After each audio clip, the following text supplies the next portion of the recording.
The day Larry Bird showed Michael Jordan and Scottie Pippen who's big dog. Now look, bro, I ain't gonna lie, we watched a lot of Larry Bird on this channel. But Larry Bird versus Mike, let's see how he treated Mike when Mike was in the league. You feel me? But look, man, y'all already know. Y'all want more Larry Bird videos? Like, comment, subscribe. Let me know in the comments, and I got y'all. But let's go ahead and get into it, man. Bird in the corner, double fake, jumper, it's good! Larry Bird! It was 1989, and the Celtics were not the kings of the East, and Larry Bird wasn't the king of the NBA anymore. And bro, I checked the Larry Bird jersey prices. He gets up, fights through it, and goes out there and plays, but he is not a healthy person right now. And the reason was simple: a double Achilles tendon surgery. Now, Bird had already proven everything in the NBA. He was a 3-time champion, a 2-time Finals MVP, and 9-time All-NBA first Jordan team. came late. He was, I don't know, it may not be a real word, to describe, but it just say he was unbelievable. Is them freckles? Like, he had freckles? And what was these bags in his eyes? Like, was he a boxer too, an NBA player? Like, what was up? In that series, and he was great. But his injury had sidelined him for almost 12 months, and his status in the league was in jeopardy. The Celtics now had plenty of competition. More and more competitive teams were aspiring to become a dynasty. The golden era of the 1990s was beginning, and with it came superstars of all types who would deliver unrepeatable performances. And the East was now dominated by the Detroit Pistons, who the previous season had eliminated both Boston and Chicago in the playoffs. Behind them, the perennial contenders, the Bulls with the legendary Michael Jordan and the great Scottie Pippen, who had been the last season's most improved player. The Bulls were looking to overtake every team in the league, but what they didn't expect was those that they thought were dead still had a lot to say. Since Larry Bird was injured in that game against the Miami Heat in November 1988, he had gone through a long recovery process. A process that lasted 12 months and sidelined the forward for the entire regular season. And when he finally returned to full health, Bird wasn't about to stop being Bird. The problem was that in only his second game back from injury, Larry had a really tough test. He had to play the Chicago Bulls at the United Center. And, well, the Celtics, logically, still relied on their star. I mean, it's true that Robert Parrish was already 35 years old. Kevin McHale, 31, Dennis Johnson, 34, and Larry Bird, 32. Their most important players were reaching the end of their careers. See that fake pass? Larry Bird, 32. Their most important players were reaching the end of their careers. But management... We definitely gotta watch a passing only Birds highlight tape. We got to. Was confident that if they could recover the best version of Bird, they could still fight for everything. The situation kind of similar to what teams like the Lakers or the Warriors are going through today, who've been trying to get back to where they were a couple of seasons ago with a team that's going against the clock. But man, the Bulls were no longer that team Bird had managed to overcome with ease throughout his career. They had got Pippen with the 5th pick in the 1987 draft, and although he didn't make much of an impact during his rookie year in 1989, he was coming off being the most improved player. And then there's Jordan. He was 1,000 light years away from the Jordan of 1986. He was an even better scorer, more of a leader, and every day he seemed more unstoppable. That's why when November 4th, 1989 arrived, the game between the Chicago Bulls and the Boston Celtics had a clear favorite. I mean, the Bulls had reached the conference finals the previous season, and the Celtics had fallen in the first round. Jordan was confident that this time he could finally beat Boston even with Bird available. And he was certainly starting to have that extraordinary talent around him as well. Oh, and by the way, this game wasn't just Bird versus Jordan. The Bulls had John Paxson playing. And the Celtics had Jim Paxson, who was his brother, both sons of Jim Paxson Sr., who played 2 seasons in the NBA. This jump went back. Jim Paxson and John Paxson, son of James Edward Paxson. All hoopers. A family tree of bucket getters. I feel you, the Paxsons. Jerry made a Paxson. Why that man? Okay. During the 1950s, and I say this because one of them is going to be very important later. Trust me, you'll see. So finally, the referee throws a ball in the air, and a game started that would make one of the two teams lose their undefeated record. Both franchises came in with a record of 1-0 after all. Now, already in the first actions of the game, Bird shows his great vision, finding Jim Paxson while cutting from the top of the key. Now, if you usually watch the channel, you would have already seen many times how Larry was able to make plays from the low post with ease. The Celtics knew they had a lot at stake, so they came out very aggressive on defense too. A clear example is this action in which John Bagley steals the ball from MJ and finds Bird, who finishes the play with an extremely tough high floater. Now, Boston was a team that season ranked well above average in offensive rating and slightly above average in defensive rating. But if they wanted to beat the Bulls at United, they knew they would have to tighten the screws. Another clear example of this is how Bird just jumped all over Jordan. He had to make sure he got 0 open looks. And throughout the game, you could just see the tension between the two stars who knew they had to go at it. As always, Bird was a menace from the low post. He just wanted Scottie Pippen, who was guarding him, to have nightmares that night. But his fadeaway from mid-range was always unstoppable. On this play, Bagley again found Larry wide open thanks to a nice Parrish screen and some lazy defense. Hey man, I'm telling you right now, that jumper ain't going nowhere. Back might be hurt, but a jumper ain't going nowhere. Okay? By Scottie, who gave him twice as much room as Bird needed to score from one of his hot spots. But of course, Pippen was no longer a rookie. The kid had become a man and had plenty of poise to go after Larry on the other end of the court. Just look how he fearlessly goes to the hoop to score the layup. And of course, Michael was also starting to get himself going too. In fact, the Bulls were leading the way during the early stages of the game.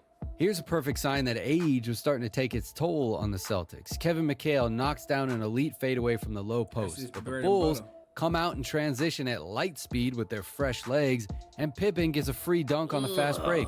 But again, Bird responds with a deep midi with shots like this one, where he practically is a step in front of the three-point line. The whole world knows that this is a literal layup for Larry. And to cap off his spectacular first quarter, he scores another bucket from the low post. This time, attacking the rim instead of looking for the mid-range. And watch how Pippen, who is a great defender, just can't do anything at all. Now, despite Bird's 10 points in the first quarter, the Bulls were leading 27-31.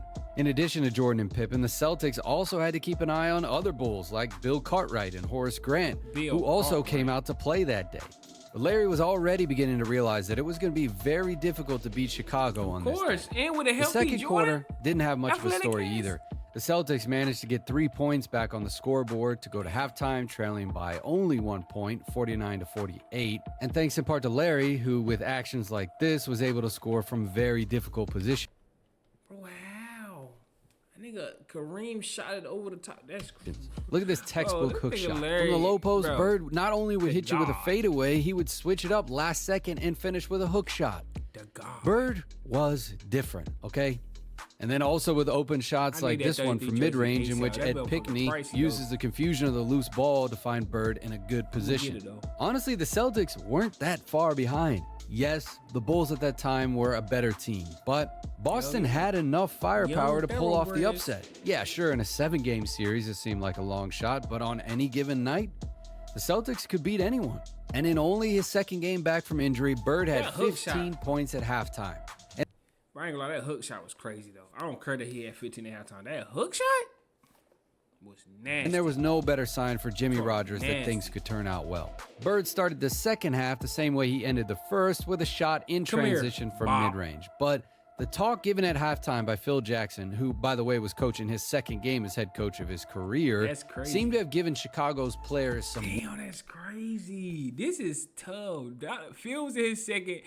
Nigga, Michael was just coming to his own. Scottie Pippen is a young thoroughbred. This is a nostalgic video, bro.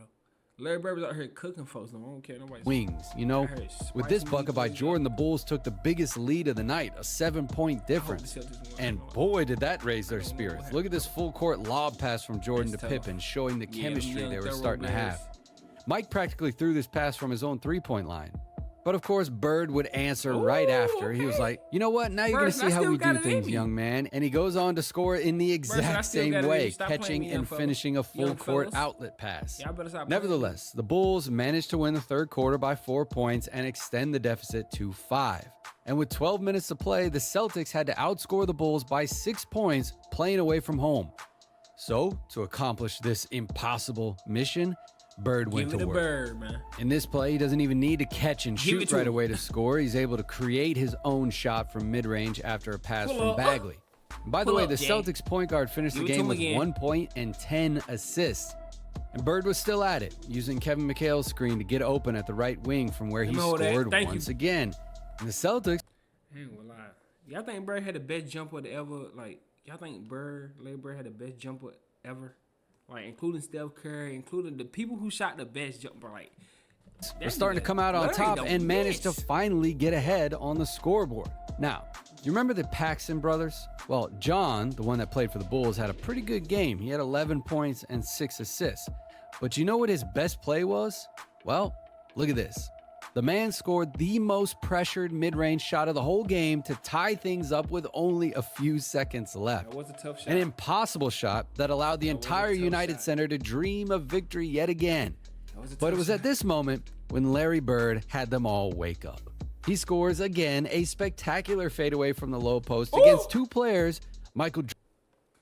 He said, y'all still young bucks. I still do this for real. Come here, fader in your mouth.